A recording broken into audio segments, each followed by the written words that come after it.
राधे राधे। श्री हरिदास श्री कुंज बिहारी। कैसे हैं आप सभी लोग? आई होप कान्हा जी की कृपा से आप सभी लोग अच्छे होंगे और स्वस्थ होंगे। मंगलवार व्रत की पौराणिक कथा।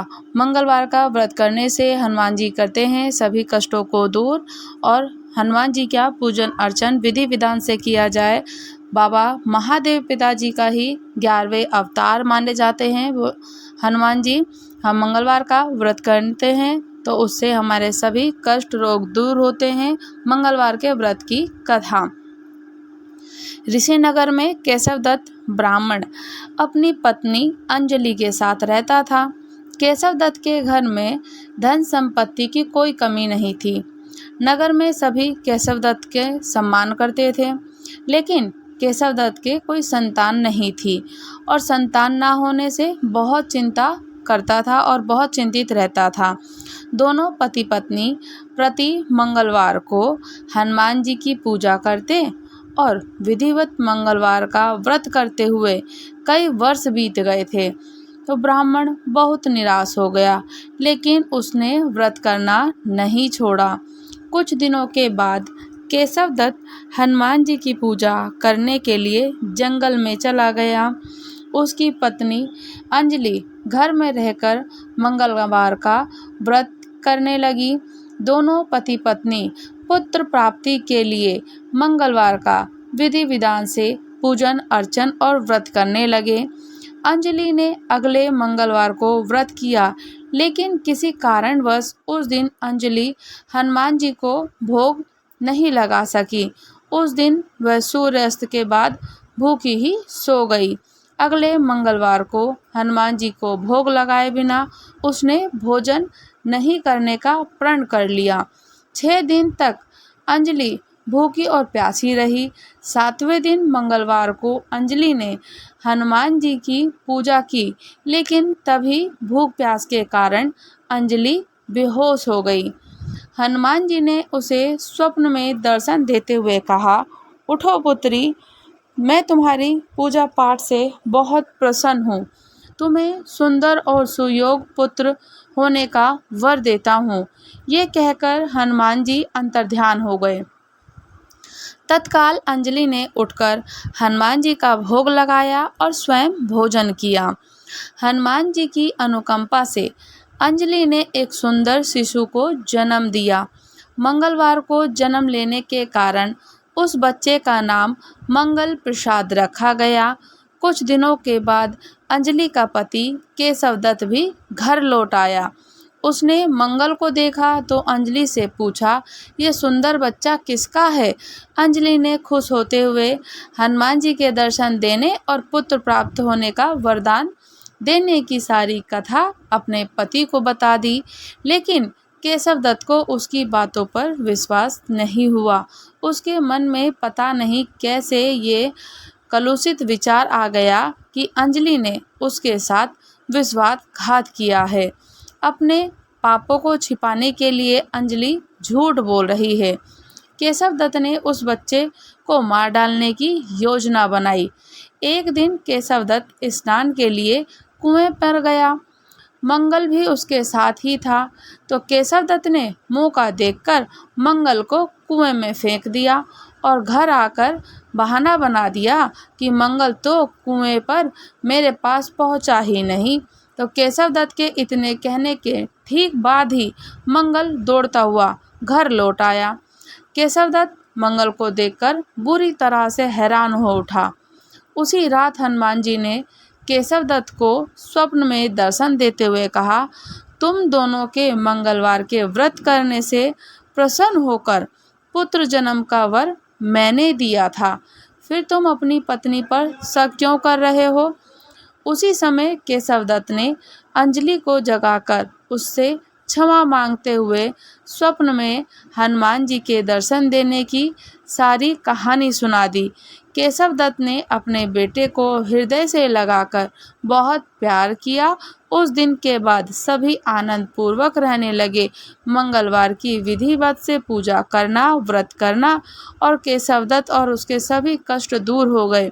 इसी तरह से जो स्त्री पुरुष विधि विधान से मंगलवार का व्रत और पूजा विधान करती हैं, अर्चन करती हैं, तो व्रत कथा सुनते हैं या फिर सुनाते हैं। हनुमान जी उनके सभी कष्ट दूर करके घर में धन संपत्ति का भंडार भर देते हैं। शरीर के सभी रक्त विकार के रोग भी नष्ट हो जाते हैं। तो बोलिए श्री हनुमान बालाजी महाराज की जय हो। मंगलवार के व्रत की दूसरी कथा। प्राचीन काल की घटना है कि एक नगर में एक बुढ़िया रहती थी। उसके मंगलिया नाम का एक पुत्र था। वृद्धा को हनुमान जी पर बड़ी आस्था थी और श्रद्धा भी थी। वह हर के मंगल को हनुमान जी का व्रत रखकर यथाविधि उनका भोग लगाती और इसके अलावा मंगलवार को ना तो वह लीपती थी और ना ही मिट्टी खोदती थी। ये उसका नित्य प्रतिदिन का कार्य था। हर मंगलवार को इसी प्रकार से करती। हर एक मंगलवार को हनुमान जी का व्रत करती, यथाविधि भोग लगाती और इसके अलावा ना तो वो घर को लीपती थी और ना ही वो मिट्टी को खोदती थी। इसी प्रकार से व्रत रखते हुए जब उसे काफ़ी दिन बीत गए तो हनुमान जी ने सोचा कि चलो आज इस बुढ़िया की श्रद्धा की परीक्षा हो जाए। वे साधु का वेश बनाकर उसके द्वार पर जा पहुँचे और पुकारा, है कोई हनुमान जी का भक्त जो हमारी इच्छा को पूरी कर सके? है कोई हनुमान जी का भक्त जो हमारी इच्छा को पूरी कर सके? बुढ़िया ने ये पुकार सुनी तो बाहर आई और पूछा कि महाराज क्या आज्ञा है? साधु के वेश में हनुमान जी ने बोले कि मैं भूखा हूँ, भोजन करूँगा, तू थोड़ी सी जमीन लीप दे।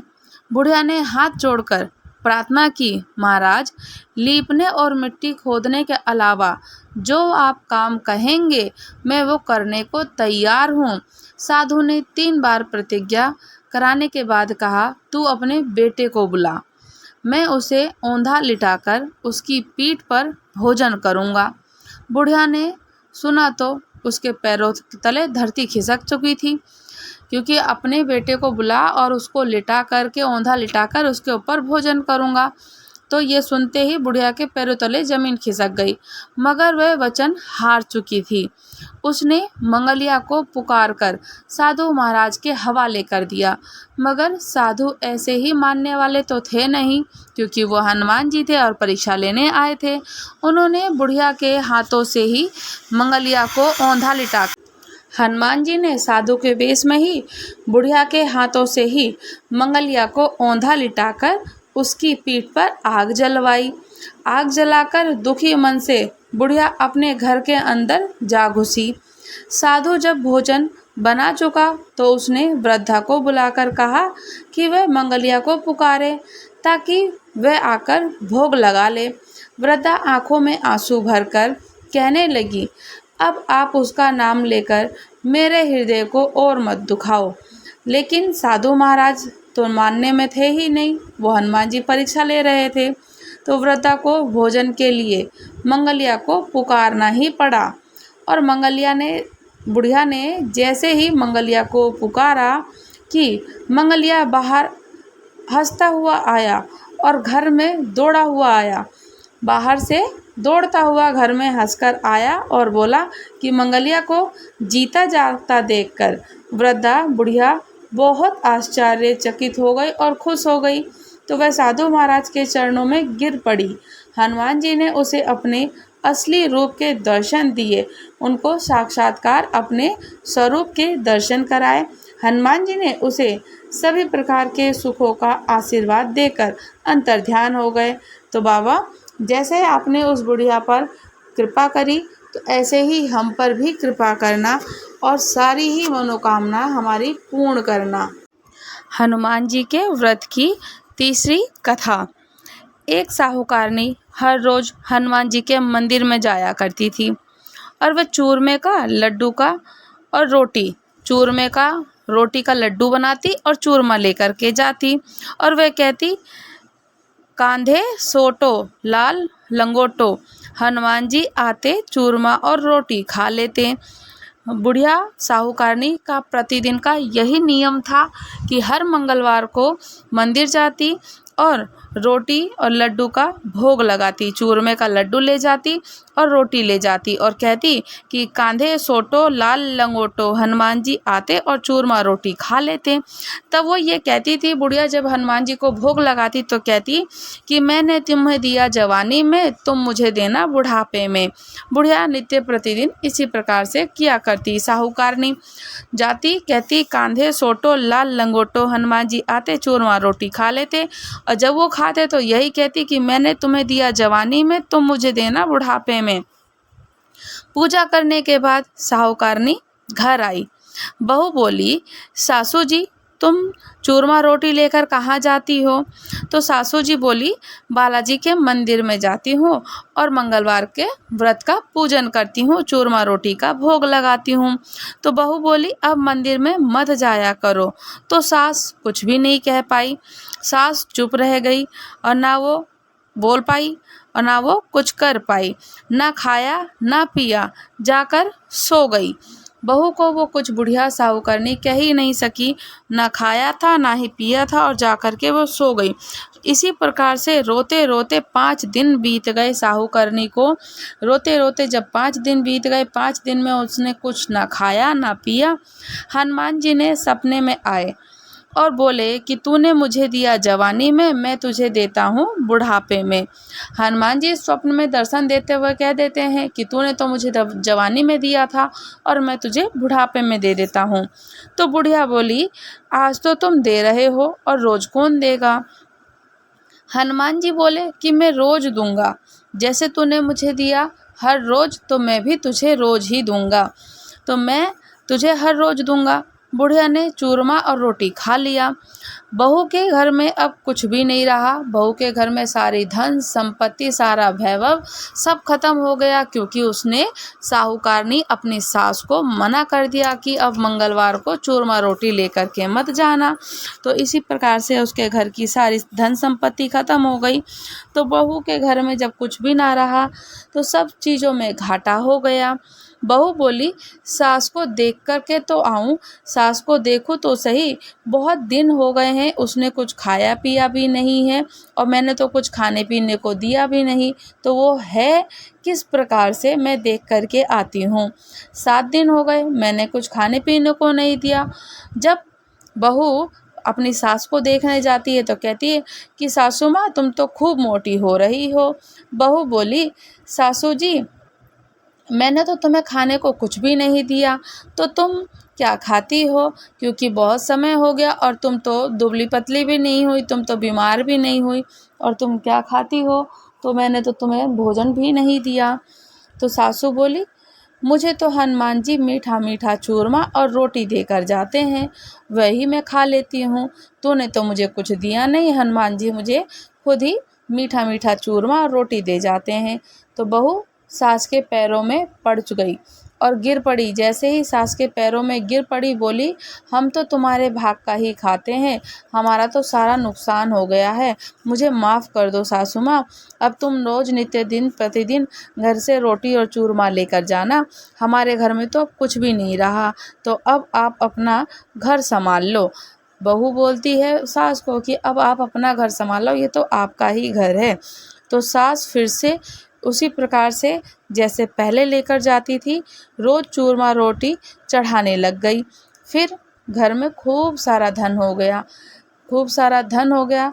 तो जैसे सास पर हनुमान जी ने उस साहूकारनी पर कृपा करी, वैसे ही बाबा हनुमान जी सब पर ऐसे ही कृपा करना कि सारा सबका धन संपत्ति वैभव यश पुत्र धन निरोगी काया हर किसी व्यक्ति की हो, सबकी झोली भरना, हमारी भी झोली भरना, सबकी मनोकामनाएं पूर्ण करना, हमारी भी मनोकामनाएं पूर्ण करना। तो बोलिए मंगलवार हनुमान बाबा की जय हो। हनुमान के व्रत की कथा, हनुमान का व्रत जो होता है बहुत अच्छा फलकारी होता है, शुभदायक होता है। तो व्यक्ति को हर किसी न किसी कार्य को करने के लिए, कभी आप अगर कोई व्रत नहीं भी कर पाते हो तो आप विधि विधान से उनका पूजन अर्चन आरती कर लेंगे तो आपको पूर्ण वही फल प्राप्त होगा जो व्रत का फल प्राप्त होता है। राधे राधे। श्री हरिदास श्री कुंज बिहारी। अगर आप लोग हमारे चैनल पर नए हैं तो चैनल को लाइक शेयर सब्सक्राइब करना बिल्कुल भी ना भूलें। राधे राधे। अच्छे अच्छे प्यारे प्यारे से कमेंट्स करें।